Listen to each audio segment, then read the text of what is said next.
I think it's really just about being authentic and being vulnerable and being committed to something. And if you have those qualities, and if you can show when things are good, you can show when things are bad, you are empowered. You're constantly being empowered by just your environment. Because when you're honest and you're straightforward, it's impossible to not feel that push to do better. This is Entrepreneurs the Playbook, where I give you access each week to the world's greatest athletes and executives about their personal and professional playbook and what has made them champions on and off the field. This is the Playbook. This is Dave Meltzer, CEO of Sports One Marketing with Entrepreneurs the Playbook, and I'm here with Teddi and Edwin Arroyave. Yes. And I practiced that. Yeah, very nice. And I got it. ¿Qué pasa? ¿Por qué no comes la comida? No, sorry. Nicely done. I'm so excited to be here, not because of the Housewives. So I'm sorry to take that away from everyone, especially my wife, because she hasn't missed one episode and made sure. We'll talk later. And I will invite you to dinner because she wants to meet you. She'll pay. Cool. That's what, Well, good, we're in. she's awesome. Anyway, speaking of that, working together as a couple is not easy. And in fact, I do a little bit of stuff with my wife, but I really dread the fact that other people can happily be married with children and do business together. Yeah. One of you tell me what the biggest challenge is with that. Go first. I think for us, we have similar routines, which connects us well. So we both wake up very early in the morning. We both work out. How's early, very early? 4:30 in the morning. I'm a 4 a.m., so Yeah, good. so we're Successful people wake up early. We wake up at 4:30 in the morning. We go through our rituals. So like I write in a journal, he listens to a podcast. And even though we're not talking in that moment, we're still there kind of with the same goal in mind that like we want to have a good day. And then we kind of go through our schedule so we know what time each one's going to be done. And then that's kind of how we start our day every time. And then, with you, she's always been very supportive. And you need that because obviously when you're trying to run a business, it takes a lot of time. And she's always been great with that, and we've worked that out. I spoke to her and I said, at first she wanted me home at 6 o'clock every night. And I said, babe, I would love to be home every day at 6 o'clock, but even if I'm there, I'm not gonna be in the moment because I'm gonna be thinking about all the other things that I gotta still be doing. So I said, I might come home at 8, 9, and I might not see the kids that night, but I promise you, on weekend, I'll sacrifice my basketball, 4 hours of basketball, and it's 16 hours of let's do whatever we need to do and let's spend time and let's spend quality time. And also setting up expectations for one another. Once I knew that my expectation was I have you on the weekends. During the week, you work as hard as you can. During the week, I work as hard as I can. And we both can understand that from one another. We both were like, it takes the pressure off. And I think, for me, I've been married 21 years. The effective communication that you have with your spouse is critical because I think it carries over to your employees, associates, partners, et cetera. And that a lot of times we're just afraid to express, this is what I need to do for the benefit of everyone. Mm-hmm. And here's a compromise or sacrifice like spending all weekend, where mine's a little different, where it's put down the phone when I'm home and it's a consistent touching. So, I would rather, for me, I have 3 teenage daughters, so they're good at 2 minutes of dad a day. And even by phone. Right? So and you'll evolve too in the communication. What's for the family? There's so much ebb and flow. I mean, when where we are now versus where we were 3 years ago is huge. My business has totally changed and his business has totally changed. So as that's happening, we're each other's biggest cheerleader, but we're also no longer in a place where I'm taking it personally that he's busy. Right. The ego has no need to be offended. Mm-hmm. And one of the things you guys do on the weekends, though, is you do go to church. We do. And I'm a big faith person. And I think people don't understand faith. They don't practice it.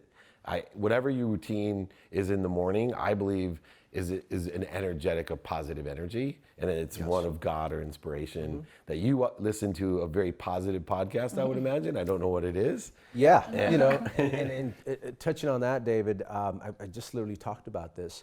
So at 14 years old, when we're going through everything actually 12 years old, when we were going through all the bad stuff we were going through, and we were stuck in this, well, we weren't stuck, but lived in this little one bedroom, and 5 of us lived in this one bedroom. Every night, I would hear my mom pray over me, and every morning, I would hear her pray over me. And she would do this every day, every day, every day.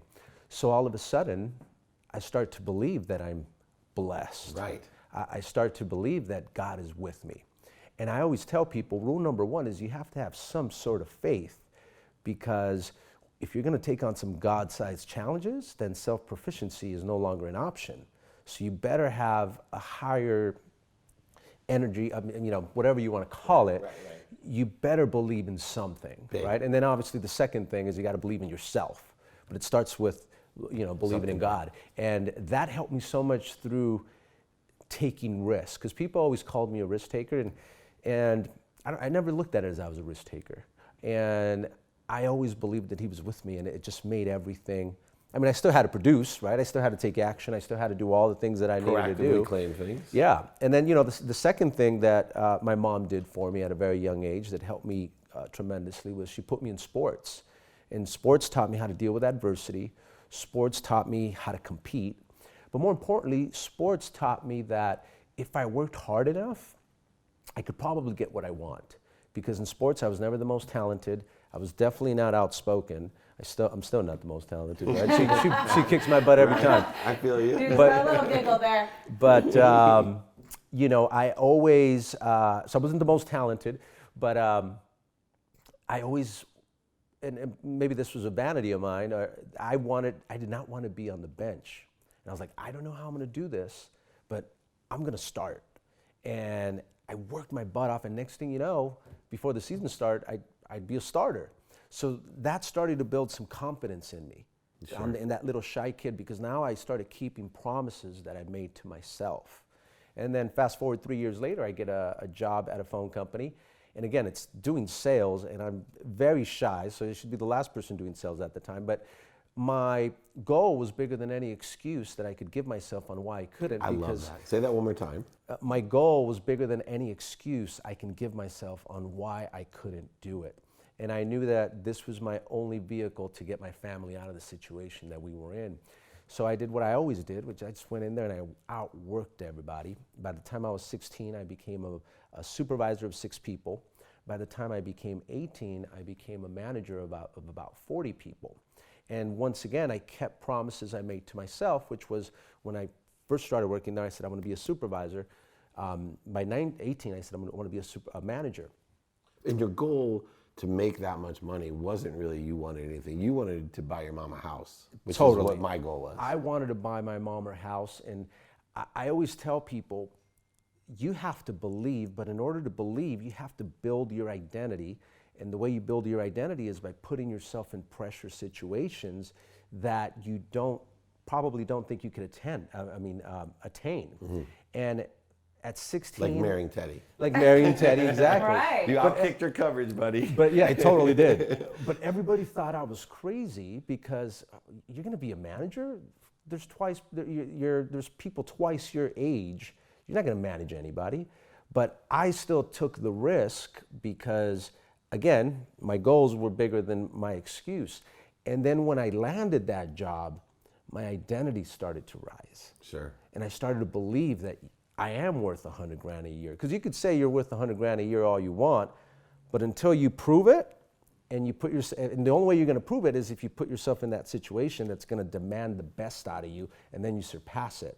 And I think it adds confidence to everything. Yes. Like the people we surround ourselves, or the women that we actually get to marry, our Yes. life partner. It's like people look at me, are you kidding? Like when you guys meet my wife, because she's taking us all to dinner, you're Awesome. like, why the heck would this girl be with him? Yeah. Right, just the same way I think of that when I met Teddy. Yeah. But Teddy, you're both super competitive. Oh, yes, of course. Right, and you have an extraordinary business, and you have the media side, but also your fitness brands and success there. It's not easy for 2 type A, hard-driven people, and you also had to kind of adopt a faith-based life. You had never gone to church I had before. never so I think a big part of why people don't want to talk about their faith or why they don't want to try and get started is because they think it's something that's so hard. It's something that like, I didn't do this all growing up, so why would I start now? The relationship with God, what does that even mean? You know, and I didn't really know what it meant. You know, I went to church on, you know, Christmas and maybe one other holiday a year with my family so we could, you know, all go, but I never really had a relationship with God. I never got that feeling when I walked into church. And when we first started dating, you know, he would go to church on Sundays and I was like, okay, you do you, buddy. You know, like no judgment. I was, you know, at that point I was a professional equestrian. I was traveling all the time. And I was like, that's not really something I need to transition into my life. I'm doing great. Right. And it wasn't until we started going together as a couple that I realized, wow, I've been missing out on a lot. And it doesn't take any past knowledge. It doesn't take, you can just go in with an open heart and you will feel changed. Right. And you will feel something and it will change your life. That's so great. I remember telling her, as soon as we got married, I said, hon, if our marriage is gonna work out, you need to make sure that I'm in church every Sunday. And she holds me accountable all the time because there's times where I don't wanna go and she's like, we're going. And you're an accountability coach, so you're a perfect woman to marry. I'm like, we're going, we're doing it. You know, like during the Rams, we don't go. And then I'm like, okay, then we watch Saturday night. We'll watch it online. Like we make sure You that. watch old Joel Osteen? We have. I'd watch some of Joel Osteen as well. He's a great performer. Yeah. And I watch him to study him, and I love his message. Very positive. Yes. Quick transition. One of the great nuances of both of you, I have a huge intern program. I believe in empowering people. And having 4 children, 3 teenage daughters, one of my biggest fears is I grew up more like you, Edwin, you know, single mom, 6 kids, 2-bedroom apartment. And I thought the reason I'm so empowered is because I wanted to buy my mom a house and a car. Yeah. And there's, you know, nothing to lose. And then I am blessed to meet people like you all the time that, you know, got to be an equestrian, right? Like one season of equestrian was my lifetime of sports, maybe one event, right? Because I live by an equestrian facility now. And your dad's fairly famous. You know, most people know John Cougar Mellencamp. But yet, I read about you and I watch you both and I study. I'm like, she's more empowered than both of us. Yeah. Right? But I think it's really just about being authentic and being vulnerable and being committed to something. And if you have those qualities, and if you can show when things are good, you can show when things are bad, you are empowered. You're constantly being empowered by just your environment. Because when you're honest and you're straightforward, it's impossible to not feel that push to do better. And where'd that come from? That just... Because yours came from necessity like me. Yeah. Mine came from, I mean, a very young age. I started riding horses, and it was one of those things where if I didn't practice and I didn't work hard enough, I wasn't going to win. Didn't matter how much money I had.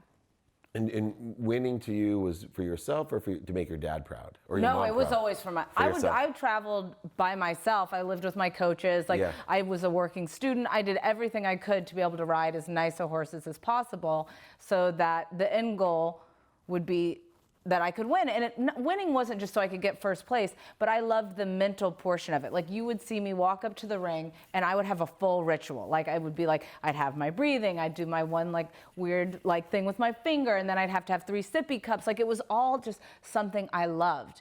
And it really, you know, when I moved out here, I lost that. And I started working in the entertainment industry and I lost myself. I fully lost, I didn't know who I was anymore. Right. And those 10 years where I was very lost, that's where the drive came. Because then once I was ready, once I made the decision, I want to change, not as I'm a kid that just wants to work hard, like I want to change my life and I want to change other people's life. It became a necessity for how I'm going to live.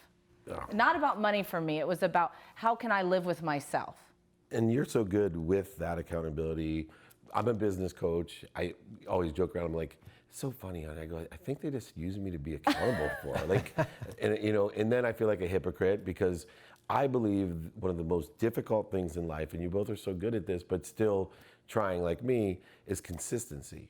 Right? Oh, of course. And that's why an accountability coach or a coach of any kind or a partner who's going to hold you, like when you meet my wife, I love her. She's not a professional accountability coach, but she doesn't let anything slip by, right? And my biggest self-loathing thing, I always didn't like my father because he oversold, back-end sold, he manipulated, and he lied. And I didn't like them because those were the things I didn't like about myself, right? And I worked at this to hold myself accountable. When I, 21 years ago, married my wife, who I met in the 4th grade, who hated me, and because she would call me on my BS. Yeah. And No, I mean, I think that's why, you know, we ended up together, is because I think he liked that. And then I liked that I was able to say what I need. I mean, I don't actually love being called on my BS in the same way he does. Do you need someone? Are you always accountable? I am so hard on myself. I'm my world's worst enemy. critic. Oh. I am so hard on myself. So for me, just that little and that's what I need. That gives me that boost to take it to the next level. And I think it's knowing that. But before, I didn't know that. So I didn't know how to express to him what I needed, which made me feel better. And, you know, with him, it's really, I can just be very straightforward. Like, you know, I like this, I didn't like this, blah, blah. I can be very blunt with him. And I see him just continuing to rise and rise and rise. And with me, sometimes when he's blunt with me, I'll start limiting myself or limiting how much I'm going to share. What about, go back to Edwin for a minute and then to you, Teddi, because I'm really curious. One of the things that saved my life, because I, in my early 30s, was extremely wealthy and surrounded myself with the wrong people, the wrong ideas, and I lost everything, except for my wife, thank goodness, and daughters. But I learned radical humility.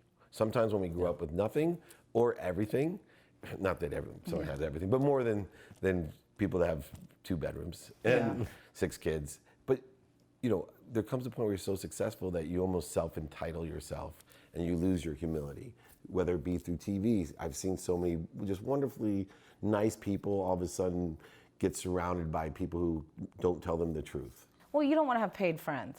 Yeah, or just, not even just paid, right? No, they but could even just you be don't friends even for realize. the wrong reason. Well, even if you don't think so, regardless if it's your publicist, your manager, your agent, all of these people, in the end, you are paying them. Yeah, but So- sometimes with a husband or a wife, right, we become pleasers, and the humility is hard, and this happened in my marriage because I was so young and I was providing so much. It took me being really stupid for my wife to finally say, whoa, hold on a second, you're not that good. Did you ever reach a point where you lost your humility of where you came from? No, the faith always has helped with that. You know, it was always, you just never know when life can change, right? And you never know when you could lose everything. And I think, you know, money, I think, just makes you, it just amplifies who you are. Gives you right? options. Yeah, it gives you options. If you're a good guy, if you like to give, then you'll give more. Yeah. Right? If you're a douche, you're going to be a bigger douche, right? I think that's what it is, you know. Yeah. So. I was a bipolar. Yeah. I was a really, really nice guy and gave tons of money away, but I was also a douche. Yeah. Yeah, that So that's And helped me. both of them were amplified. Yeah, but that was the fear of losing everything, and I'm Yeah. just so grateful that I had it, because where I came from, that I always, you know, appreciate, because I remember being 16 years old working at this place, and I wanted the president to know my name so bad. And he'd pass by me, and of course he didn't remember my name. So now, like, I go out of my way to just make sure that I know who people are and things like that, because I remember how important those little things were to me. But one thing that's helped me quite a bit is, as far as happiness, is what I call it, it's a balance of 3 things, that if you can keep these 3 things balanced in your life, you're going to be okay. Which is, you have to have purposes, and those purposes are going to come with problems. And the bigger the purpose, the bigger the problem. And your job is to solve that problem. And when you have that, when you solve it, then you enjoy some freedom, but that freedom is restricted, because there's this false belief that freedom is what everybody wants. Freedom is the biggest enemy you can have, because freedom, you become bored. And when you become bored, if you have no problems, become destructive. Where were you guys when I was 32? Yeah, if you, see, here's the thing. So probably your situation, right? Was. You You're had it nailing all. it. You had Exactly. the I family. was You had the bored money. and empty and unhappy for the first time. And when you become bored, you create your own problems. So just think of it like an Australian Shepherd, because we have one. If you don't give that dog a purpose, he's going to destroy your backyard. And that's literally what happens to us when we don't have problems. We'll create our own problems. So if you have nothing to do, you're like, let me go have an affair. Let me go, drugs, Right. whatever it is, right? But if you constantly have a purpose, you solve it, you have some freedom, and then it's restricted because you could only enjoy it for so much, and then you better find a new purpose, or else you're going to go on a downward spiral. And this happens with what in 4 parts of my life, which I call my pillars, which is starts off with faith, then family, then fitness, which is body and mind, and then finances, which is my business. And then I'm constantly trying to improve each area of my life, because if you don't do something for a long time, you're gonna start to dislike it. So like if you worked out in high school, throughout high school, and you had abs to die for, and all of a sudden you graduate and you stop working out, you're gonna hate fitness, and then that part of your life is gonna start to die. Right. And what happens is if one of those pillars goes out, it might take down the whole thing. For me, my mind started to sort of die on me, because from 15 to 21 years old, the company that I worked for used to make us study for an hour, and then we would hit the phones. So for 6 years, I was studying for an hour, administrative, communication skills, and mindset. Then at 21 years old, I have a little bit too much freedom where nobody's telling me what to do, so what do? I stopped studying. For 19 years, I did not study, I did not pick up a book, and you could not hold a gun. If you held a gun to me to listen to podcasts, I'm still not listening. Yeah. I hated anything to do with school. So what ended up happening, that pillar started crumbling. So 2016, the company makes $40 million. Now the doubts start setting in, which is you're not smart enough. The fear. Yeah, you're hiring people that are way smarter than you now. Even your own salespeople have bachelor's degree. You don't even have a bachelor's degree. They're going to start thinking you're a fraud pretty soon. These are the lies that started to attack me, and that's because I had stopped studying. So finally, I'm like, I'm just going to do it, and I'm going to stop procrastinating. I know what the problem is, and just like I do with my fitness, like when something becomes a habit and a ritual, even if you don't want to go, you go because it's a habit. And I'm like, if I can do that for my body, I need to do that for my mind. And literally at the beginning of this year, she knows it, I started waking up at 4:30, 4 o'clock in the morning, and I would study an hour. And after that, just like the way I do with my fitness, 6 days a week, and all of a sudden, I start building this confidence, right? And then I put myself in this pressure situation, which is Grant Cardone at the time starts saying, hey, I want you to come out on Power Players. Yeah. And I, of course, was so scared because I'm like, man, if I go on the Grant Cardone show and he sees that I don't know what I'm talking about, he's going to shred me to pieces. So I'm avoiding the situation. But finally, I'm like, you know what? Why am I avoiding this? I need to just do it. And obviously, I'd studied, I prepared for it. That finally, I come out on the show, and the show ended up being a total success. Yeah. And my identity started to rise again. And what happened to me is because I didn't study and I let that part of my life die, I began to exceed what I thought I was worth. See, when I was worth $100,000, no problem. When I was worth $1 million, no problem. $10 million, no problem. We don't feel worthy. Exactly. $40 million, I'm like, uh-oh, I think this is... Yeah. And now that I've been doing that, I'm like, wait a minute, I'm worth $1 billion. And that's where it starts. Yeah. Because your mind, you can't receive what your mind can't accept. Do you read Think and Grow Rich? I haven't yet, but I've heard great things about it. That's one of my favorite. Yeah. Wayne Dyer's Power of Intention, Think and Grow Rich. Yeah. And I'll leave you my book as well, Connected to Yes, Goodness. we would love that. yes. Faith. All right, last question for Teddi. Okay.